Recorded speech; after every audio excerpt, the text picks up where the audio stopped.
Yo, yo, yo, welcome to the Mr. Fat Boy Show. This is not an official episode right here. This is a special edition. We call this after post ileostomy reversal surgery. If you've been following me for the last couple of years, you know I had to go through a real heavy surgery. A couple of years ago, I had a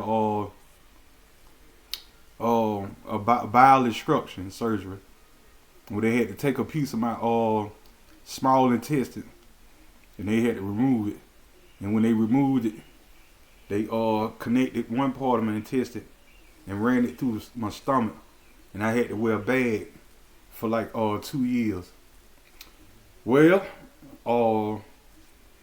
I had been waiting on the surgery for 2 years. I initially only supposed to had wore the bag for 6 months, and it ended up going 2 years. But I'm thankful that I waited 2 years because my insides were strong enough to take the reversal. And one thing I do want to say, first of all, thank God for everything coming through and me being able to pull through a second surgery, major one, because I had in all I think I only had three or four. But yeah, thank God, thank Jesus, and thank the skilled surgeons at Grady. Thank Grady too, man. Cause if it wouldn't be for God and Grady, I wouldn't be here. And now, speaking on Grady, the service might don't be the best, but them doctors do their job. I got to give them doctors their job. I got to give the kudos to the doctors. They do their thing. And you know, the nurses and the staff, you know, it's fair. That's all I can say. I ain't gonna beat nobody down. I ain't gonna talk about nobody, but it's fair. You know what I'm saying? If you think about it being the hospital, the only trauma hospital in the city, and so many patients falling in and out that motherfucker, it's hard for them folk to cater to every person need. And thank God for health insurance, man, because if it weren't for health insurance, a lot of people couldn't afford this shit. I ain't flexing no lifestyle like I'm rich and this and that. Boy, look at him. Them bills be so goddamn big. Shit. When you finally wake up for that anesthesia and the goddamn shit go hit in your goddamn phone and notification and them thousands go to shit. Alright. But thank God for the government. Alright. But back to my reversal.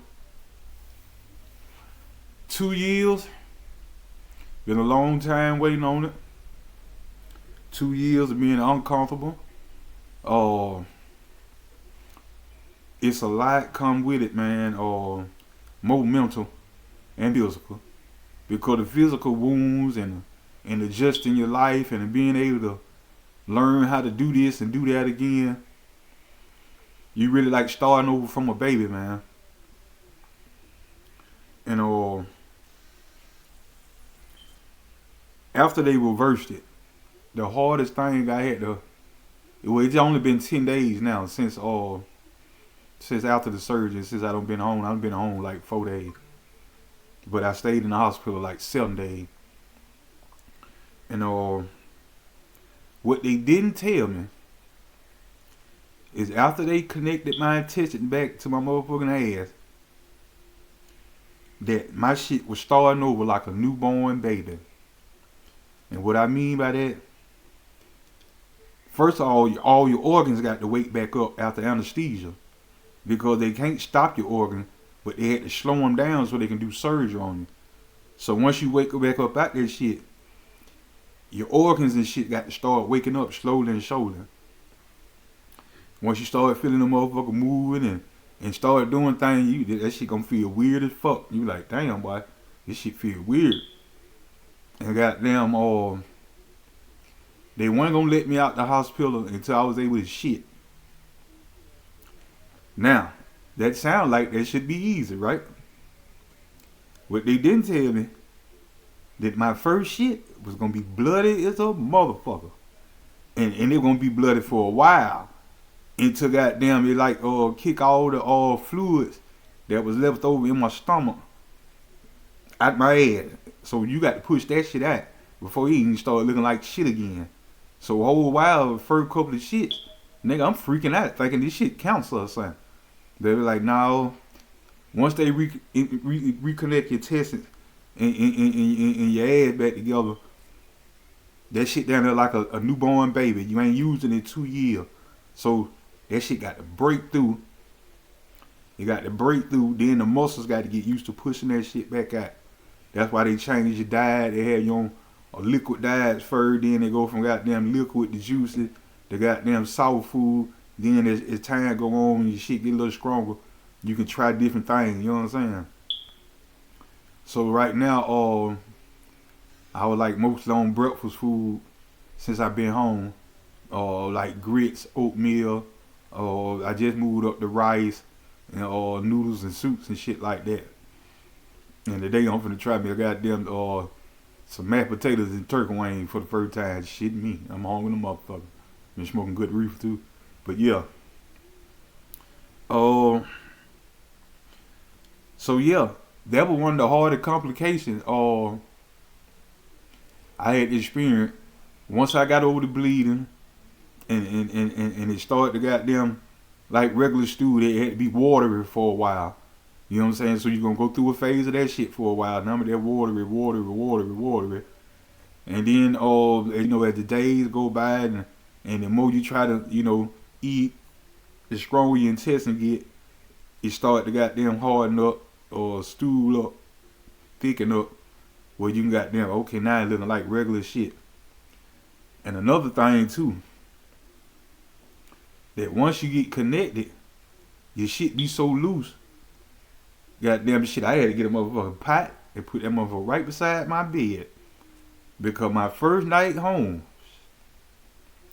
man. Nigga went shitting on the goddamn cell, boy. And goddamn, hey, boy, that shit ain't nothing motherfucking nice. Nigga had goddamn bed pans and goddamn chucks every motherfucking well. Hey, boy. Shit. But as time progressed, get more used to goddamn being able to go like a regular person again. My body's still sore from the surgery. I still got stitches in me. I got it. They finna take them out in another couple of weeks, probably about 2 weeks. Take the stitches out, and goddamn, as I keep progressing, my body and my stool gonna keep better and better. And right now, only thing I'm doing, man, is chilling, relaxing, and trying to pick back up on my walking. Because the more you walk, the better your intestines move. And not only that, it keep your weight down. Walking is the key. You ain't got to be goddamn no muscle man. You ain't got to be goddamn Michael B. Jordan. Goddamn nigga, get up and get your ass and walk. Walking is the best motherfucking thing. Get up and walk. And I know we love to sit our ass in these cars. We ride here, ride there, and goddamn, you ain't getting the circulation in like you're supposed to. You gotta park that goddamn car and go walk, man. You'll thank me later. But yeah, beside that, man, I'm thankful to still be on top of ground, be in the land of living. Thank God. And as time progress, I'm gonna give y'all some more updates. Like I say, this is not an official episode. This is a special edition that have to do with my surgery and my health. And I know that many people that's going through the same type of shit. But when I was searching the internet, I never seen my people that was on here that could talk about it. And I was looking for somebody like, in my culture, our family, that can speak on this shit. Cause all I seen were white folk and foreign people talking about this shit. You know what I'm saying? But it's shit. A lot of folk go through this shit. They do. But yeah, ileostomy reversal, man. Ooh. And you know what? Some people don't get the opportunity to get it reversed. Some people have to wear that shit for the rest of their life. And I'm just thankful I'm one of the ones that was blessed to come home. And it was 2 years of suffering. 3 years of suffering, man. But goddamn shit, hey, boy. That shit over with. No more bags. No more. So, hey. Pick back up. Pick back up the regular life. Regular living, but better eating, better dieting, and treating my health and myself top tier, top tier. You know what I'm saying? And that's all I want to say, man. But hey, ain't got no complaining. Got everything to be thankful for. Nick the Great Mr. Fat Boy, I'm out here gone.